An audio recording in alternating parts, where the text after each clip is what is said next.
As we explore the vehicles of the Las Vegas SEMA convention for the last time this year, the Lokar Car Show showcases legendary builds and builders of tomorrow, while capping its coverage by interviewing legendary car builder Darryl Starbird. All next.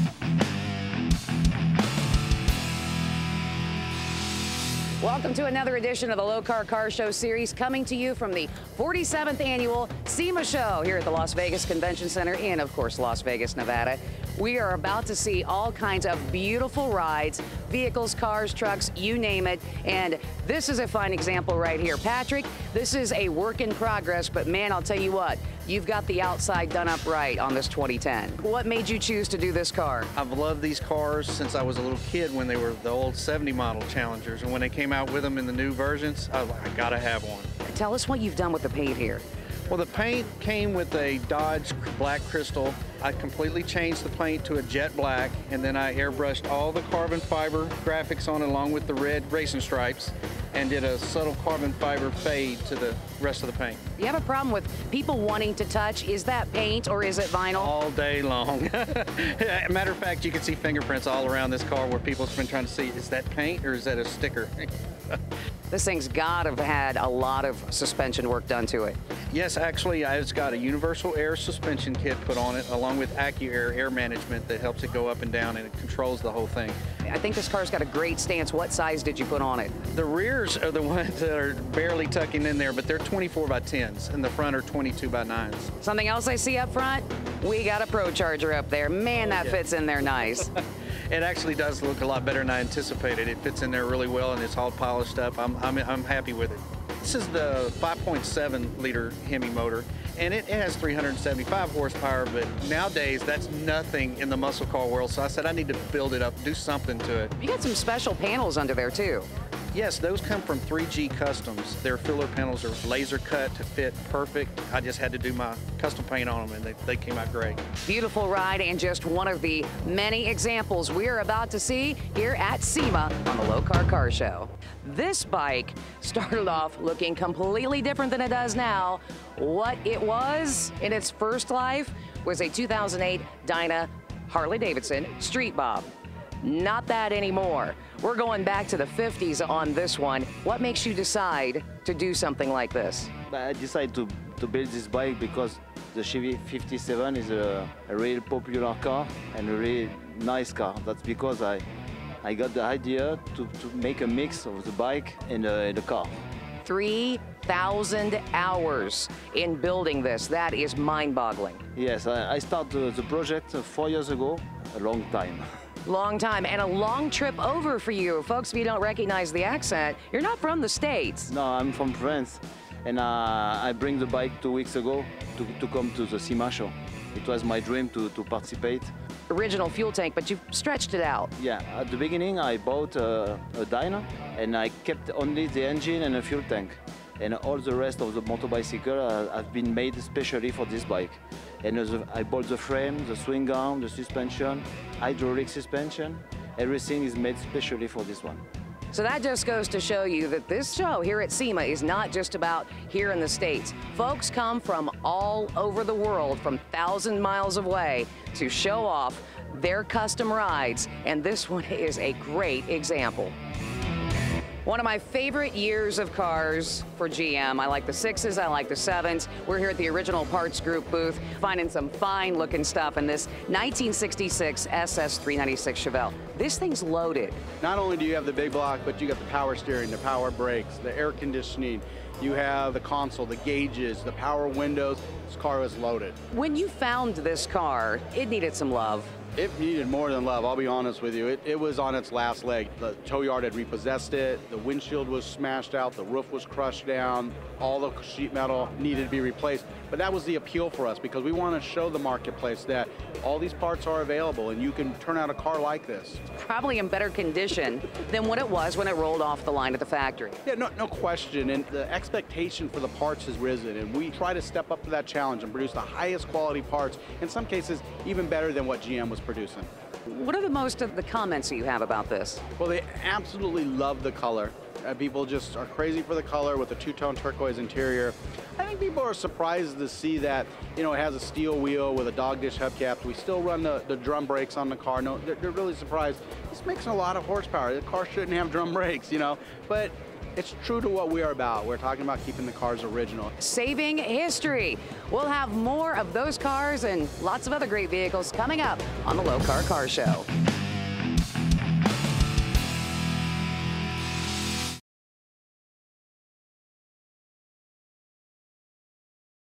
This edition of the Lokar Car Show is being brought to you by Lokar Performance Products. Quality, plain and simple. ARP, the world leader in fastener technology. Van Zandt, high-performance tools for the fabricator. Hurst, America's #1 shifter. And by Stage 8, the world's best locking fastener. Welcome back to the Lokar Car Show series, coming to you from SEMA in Las Vegas. Sometimes you come across a vehicle that, well, maybe the manufacturer should have made it this way right from the start. And that's pretty much, Michael, the way that you feel about what GM should have done with the Monte Carlo. Put a completely different power plant under the hood. I've put a 1987 Buick Grand National drivetrain in the car. And that's why I thought they should have done it in '85. You didn't do this overnight. You have a very special story of where the funds came from to put in this car. Yes, I ran a limo service for 8 to 10 years, and every season I would take the tips from my service, put them in a jar, and take a bunch of parts to a local chrome shop, get them chrome plated. Once they got done, he would call and say, my parts are ready. Sometime I would say, can you give me another month? Or sometime I had it right then. So life gets in the way, and everyday person can do this. You know, you don't have to be a millionaire. You can be a car lover, car enthusiast, and you've got to set your mind as a dream. Like I named this car OBX SS, The Dream, and my dream is coming true now. My dream was to come to SEMA. Never been to Vegas before, first time in Vegas, first time at SEMA. Did not have no idea I would be bringing a car to SEMA at my first trip to SEMA, but it's really worked out real well with a lot of help from family, friends, and our whole community down here on Outer Banks of North Carolina helped put this car together with me, because a lot of the stuff you see, you can't do this by yourself. And when you're on limited funds and you have all kind of car lovers, I told them what I needed. All of my friends and community came together, and here we are. My big three is Chevy, Oldsmobile, and Buick.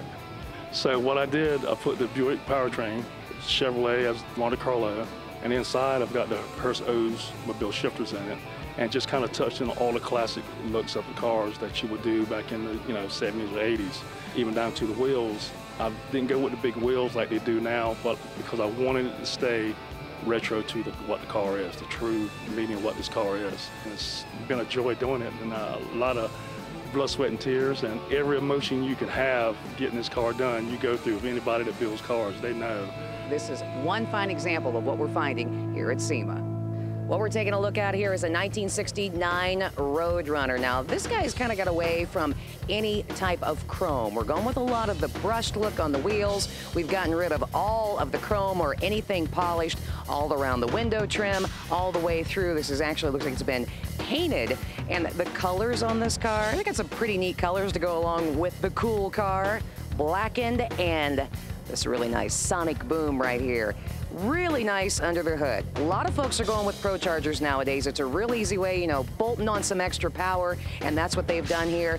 They're claiming we got 650 horses under here to get this Roadrunner down the track. Really have cleaned up everything nice, and again, going with a lot of the brushed, the aluminum, that kind of look, kind of toning it down a little bit. You see where we've carried it through the back. No chrome on this car at all. I've even Frenched in our lights back here on the side and our handles. Nothing chrome on this car, and nothing chrome on the inside here either. A lot of brushed look, cleaned it up with a nice new interior in this car. Some autometer gauges. We got the painless performance and the push to start. No keys on this car. Really modernized this 1969 Roadrunner. Air ride suspension. Man, I bet this thing just really is a dream to drive. One of the most popular cars that you're going to see anywhere, whether it's a car show or the drag strip or whatever, is going to be a 1969 Chevy Camaro. You would think sometimes you've seen them all. Oh, no, you haven't. And Mark, you've done some really cool things to yours here. And the first thing I notice is how smooth the car looks. Yeah, we built this car in my buddy's garage, Mike Ramsey. We cut all the drip rails out, pulled all the markers out of it. We cut all the bracing out underneath the hood. And we just wanted it smooth. And then we're trying to figure out how to paint it. It took us like 3 years to do the body work on it. Something looks different with the rear window, too. Yeah, they're the flush mount windows also on the front and the rear, on the windshield and the back window. Well, up in front of that 502, the grille, the whole underneath and the front and the bumper, I mean, you've done a whole lot of stuff up there. Yeah, we built a grille for underneath it to get some cold air up into the engine better. The marker lights are moved out on it. And then we custom fit in the bumper to put the bumper on there just to make it all look clean and smooth. I can't figure out what's going on with the dash. I mean, it's like, it looks like it's paint, but it kind of has a different feel to it. What is that? Yeah, it's a PPG soft seal paint that we put on it. It's actually, Marquez Design makes an interior kit. We bought that, it's fiberglass, and we put it all in and then found that paint that really matches the leather and looks great. I love electronics. It's got power windows, power door locks, DVD player, bi-level control AC, and then you can see the gauges, and it really makes the console look good. The wheels really go well with it. What did you end up sticking under here? We got a DSE quadra-link suspension in it, front, and we got the DSE front suspension also. It's got the Budnick 430 rims and some Bear brakes. Anything else you're thinking about doing to this car? No, I don't think so, actually. It's pretty close to where we wanted it, so I think we're going to keep it like it is and just now drive it and enjoy it. That's what I like to hear. And a lot of times you don't hear that, oh, no, usually there's something else you want done. You have a fine-looking car here, and now get out and enjoy it, and that's what we're going to do, enjoy more cars coming up on the Lokar Car Show series.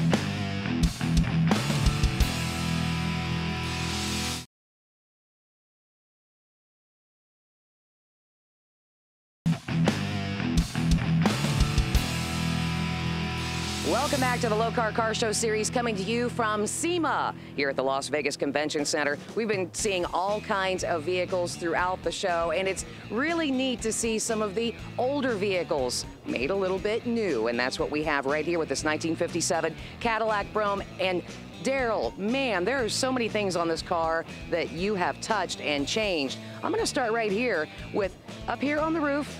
And you have decked this, and you've kind of got a rake going here, too. Yeah, a little bit of a rake, so to speak. This is actually a stainless steel top and polished stainless steel. And, of course, I hand-made the windshield assembly.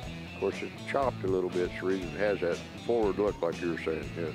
We have suicide doors back here, and you've shaved the handles off. And how in the world do you get in the back seat? Well, I actually just open the door up, and of course this little windshield here, when you do drive it, goes up and down for the people in the back. The top actually lifts off, and you can drive it as a roadster. When we take a look around the outside of the car, there's a lot of trim pieces that they've all been handmade. Right, every piece on it, every piece of chrome that you see is actually hand-formed, and of course has a chrome plated. Even the body, every piece of the body's been altered one way or another. Why did you call the car the Star Shark? Well, of course, my name's Starbird. I've built 100 and some cars. They all try to have some kind of a star in their name, so Starbird, Star Shark. I was going to call it the Moonbird because I did American Graffiti. They called my cars the Moonbird, but I got back and looked at it and I saw the shark look on the fins and all, and of course I had to put my name on it, so Star Shark. You know, there's so many folks with cars that they're doing retrofits on, and they, you know, dropping a lot of LS motors in, but you didn't do that on this car. No, actually it has a North Star engine in it, a late model North Star. It's front-wheel drive, believe it or not, just like the North Star. It has a hand-made stainless steel frame under it, independent rear suspension, all made. It runs and drives just like a brand new car. You know, take a look at the exhaust on the back. It kind of reminds me of a newer Corvette exhaust. Exactly. I had to kind of do away with the nostalgic look, so to speak, so I kind of updated to give it kind of that Corvette look, right. Get a chance to get her out and drive her quite a bit? Oh, yeah. In fact, I finished the car back in November, so I've had an opportunity to drive it some. Well, not a lot yet, but like I say, the car does perform and is built to perform just like a new car. A beautiful ride here. Looks like a lot of fun, and I'm sure she gets a whole lot of looks. Come across a beautiful mid-60s classic right here. 1965 Pontiac GTO convertible. Man, let me tell you something. It is a dirty shame that this car is not out in the sunlight right now, folks, because the paint on this car is a great color combination. You're looking at almost like a root beer float here. It is absolutely gorgeous. Gonna draw your attention right here. This car didn't originally come with a shaker hood. This has been a really nice touch that they've put. What did come originally in these cars would have been like a 389 tri-power type motor. I'm going to go on some pretty good authority that ain't in there anymore, because when you take a look at the brakes, heavy-duty slotted rotors to be able to slow down all this weight with what I'm sure is a whole lot of power underneath the hood. And right inside, no keys. Lots of push buttons in this car. Very modern touch on a 1965 Pontiac GTO. Ladies and gentlemen, what we have found here is, gotta watch out, might get snake bit. This is what they're called. This is a special project and what they're calling the Snake Bit 100. Now, they've taken the iconic 1956 F100 truck and they have combined it together with the new Ford Shelby. This thing has got some fantastic paint. Be able to see the ghost-type stripes that they've gone through with the two-tone grays and silvers. Of course, the front end, that's where we're picking up with our Shelby Mustang. We stop off and we take a look at the interior. They've carried the two-tone grays through here with some nice blue stitching. 6-speed, oh yeah, we gotta have something to rev up the R's on the motor that we've got down here in front. Coming on through, yeah, we've got more of the Shelby stuff going on here. It was always behind the door on the Shelbys, which was supposed to be taking some air back to cool off the brakes. We got some nice 20-inch Mickey Thompsons here on the back. I don't know how much hauling they're gonna be doing in this truck, but it looks like wood, but we've actually got some nice aluminum here in the back. Spoiler, keeping her down, and of course we can't be snake bit without our Cobra right here on the back. And speaking of that, we'll be back with more of the Lokar Car Show up next.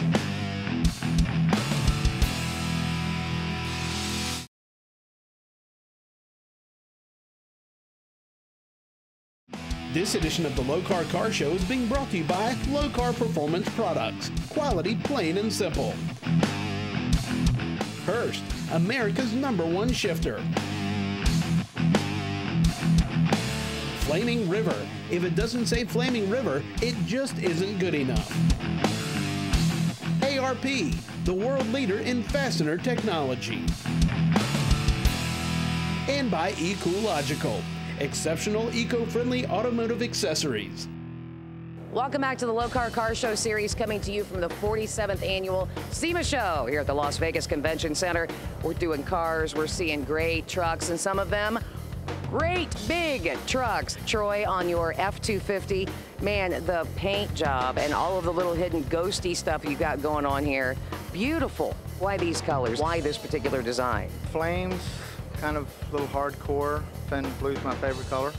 How much lift does this truck have? I mean, it's way up there. This has an 8-inch BDS lift. You ever gonna take it any higher? Yeah, actually, yes.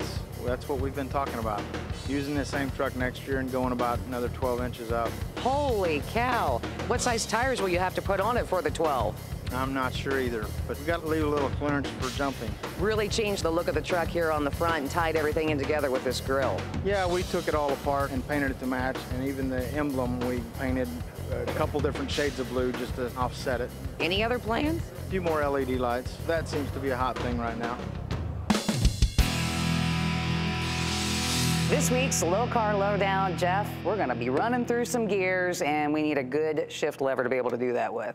Well, what we've got today, we've got our manual shift levers for the Tremec T5, T45, T56, along with the TKO 500 and TKO 600 transmissions. You guys have something for everything. I mean, we're not even looking at all of the parts that are available here. Now, we've got, like I said, we've got it covered many different lengths, like our billet aluminum levers. We've got those available in 6 and 8 inch straight, and we do them in 8, 10, and 12 inch with a single bend. The standard tubular chromed ones, we do those in 10, 12, and 16 single bends and a 16-inch double bend. Anyway, we come back over and we look at these. They have the nice windowed to match everything else that you're going to put in your car that's Lokar, and you can get them in this color. We also can get them in the Midnight Series as well. Yeah, absolutely. The Midnight Series, along with the windowed arms or the brush finish, that matches all of our products perfectly. And different knobs.